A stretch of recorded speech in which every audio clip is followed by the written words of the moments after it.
Monsieur Alain Soral, vous êtes sociologue français, président d'égalité et réconciliation. Je vous remercie infiniment d'avoir eu la gentillesse d'accorder cet entretien à la radio francophonie iranienne. Monsieur Soral, quelle évaluation portez-vous sur le sommet européen à Bruxelles, s'il vous plaît? Ce vaste sujet, je crois que cette oligarchie européenne, qui est jamais qu'une partie de l'oligarchie mondialiste, essaye de repousser le moment où elle sera obligée d'admettre, je dirais, de valider, d'admettre l'effondrement de tout le système monétaire, on va dire mondialisé. Donc en fait là, on est dans un reculer pour mieux sauter.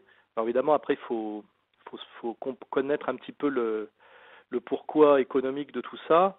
En fait, si on prend un peu de recul, tout le système fonctionne sur deux abstractions. Une abstraction frauduleuse qui est le dollar papier qui ne repose sur rien, c'est-à-dire le système mondial fonctionne sur une monnaie de référence qui est une fausse monnaie. Et puis une autre abstraction stupide qui est la zone euro qui n'a aucun sens, qui en fait il ne peut pas y avoir un euro parce qu'il y a une trop grande disparité des économies européennes. Et en fait ce double système additionné à la logique de la dette fait que en fait, après de lentes dérives et des maquillages où on fabrique de l'argent pour essayer de faire redémarrer la machine totale est bloquée sous une énorme pile de dettes avec de la fausse monnaie d'un côté et une économie générale bloquée de l'autre, avec en plus là une aggravation, c'est qu'on oblige, je dirais, la Chine à rentrer dans le jeu, puisque la Chine a besoin que ses clients ne fassent pas faillite. Ce qui veut dire qu'on est en train d'achever de mondialiser la crise mondiale. Et en fait, on s'approche de la fin. Je pense que l'enjeu de cette réunion était de sauver les apparences encore un petit peu pour tenir, à mon avis, jusqu'aux échéances présidentielles qui se passent un peu partout, en France, en Russie, aux États-Unis, de 2012. Voilà. Et comme vous l'avez très bien remarqué, M. Soral, la Chine aussi est entrée en jeu. Le président français Nicolas Sarkozy s'est entretenu avec son homologue chinois par téléphone. On peut également solliciter l'aide d'autres organisations, par exemple comme le FMI. Ça ne sera pas une atteinte à la souveraineté de l'Europe? De toute façon, l'Europe n'a jamais été souveraine, puisque l'Union européenne n'est jamais que, je dirais, le cheval de Troie pour aller vers la mondialisation totale sous pilotage américain et sous comment dirais-je, le règne de Wall Street et de sa logique. Donc de toute façon, là, on a simplement obligé les Chinois, qui effectivement ont besoin que leurs deux principaux partenaires commerciaux, l'Europe et les États-Unis, ne fassent pas faillite, puisqu'il faut comprendre que la Chine est surproductrice d'objets de consommation, mais n'a pas le marché intérieur qui correspond à sa production, et donc est obligée finalement de prêter de l'argent à ceux qui lui en doivent pour pas que tout le système s'écroule. Donc voilà, on a fait que, en fait, comme on ne veut pas réformer le système, on fait que contaminer un peu plus chaque jour. Et d'ailleurs, on remarquera que ce sont ceux qui ne sont pas dans ce système, que ce soit l'ancienne Libye de Kadhafi, l'Iran actuel ou même le Danemark, ce sont ceux qui ne sont pas dans la zone euro et ceux qui ne sont pas totalement et intégralement soumis au dollar de la fausse monnaie de Wall Street, qui échappent à cette crise. Et c'est d'ailleurs pour ça aujourd'hui que l'Empire américain va voler de l'argent partout où il est en se servant de son armée, et est allé récemment d'ailleurs piller le trésor libyen.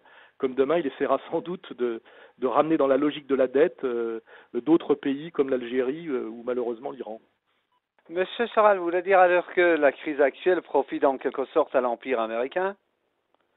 C'est pas que la crise profite à l'Empire américain, c'est que l'Empire américain est responsable intégralement de cette crise pour une raison déjà très importante, c'est qu'en 1971, sous les conseils de l'économiste Friedman, la référence à l'or a été totalement supprimée, ce qui veut dire que toutes les monnaies du monde sont obligées de se référer à une monnaie qui elle-même ne se réfère à rien d'autre qu'à elle-même et qui est de la fausse monnaie, c'est-à-dire qui est de la voyoucratie, qui s'appelle le dollar, qui est du papier, et on est passé progressivement d'une escroquerie qui, plus elle est devenue visible, s'est transformée en braquage, c'est-à-dire en gangstérisme. Voilà. Et le gangstérisme, c'est le recours à l'armée, à la force militaire et à la violence quand les gens commencent à comprendre une escroquerie.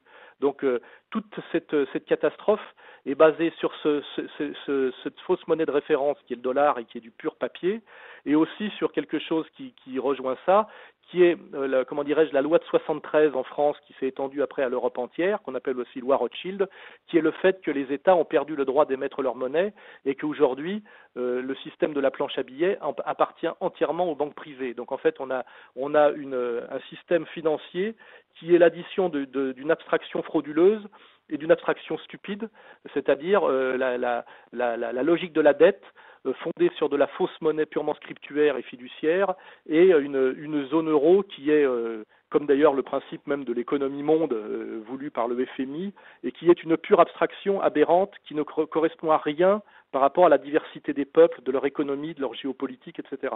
Ce système est fou, stupide et d'une très grande violence, et il mène en ce moment le monde au chaos, et il est en train d'essayer d'entraîner la totalité du monde dans le chaos, y compris ceux qui y résistent, et nous sommes, je dirais, à la veille d'une très grande catastrophe. À mon avis même, et c'est d'ailleurs l'avis de beaucoup d'économistes aujourd'hui et d'experts, une catastrophe bien plus grande que celle comment dirais-je, de la crise de 29, et qui a les mêmes origines mais encore aggravées. Voilà. Monsieur Soral, pensez-vous que ce sommet était un échec pour le président français, M. Nicolas Sarkozy, qui voulait se montrer comme le sauveur de l'Europe et ensuite en profiter pour améliorer son image sur la scène de la politique intérieure française? Bon, je crois que toutes ces gesticulations-là ne peuvent plus faire grand-chose face à la réalité, car nous sommes en ce moment dans ce que Lénine appelait l'éternel retour du réel, c'est-à-dire que en fait ce sommet ne pouvait déboucher que sur un accord. Cet accord est une pure donc pareil, une pure déclaration de papier fondée sur des tonnes supplémentaires de fausses monnaies papier. Et en fait, Sarkozy, il est face à des choses bien plus graves, qui est la crise de la réelle économique, c'est-à-dire la montée du chômage, le blocage de plus en plus, on verra, du système de consommation et donc de plus en plus de surproduction, l'insécurité qui va avec tout ça, aussi la soumission au processus mondialiste d'immigration incontrôlée qui aggrave encore tout ça. Et ça, les Français, je pense qu'ils ne peuvent plus se laisser illusionner par ces tours on va dire, de prestidigitateur. Hein. C'est devenu un prestidigitateur, il fait des tours de magie, quoi, hein. Il sort des lapins d'un chapeau, etc. Mais à côté de tout ça, il y a la réalité. Les Français la prennent en pleine figure, les Européens la prennent en pleine figure.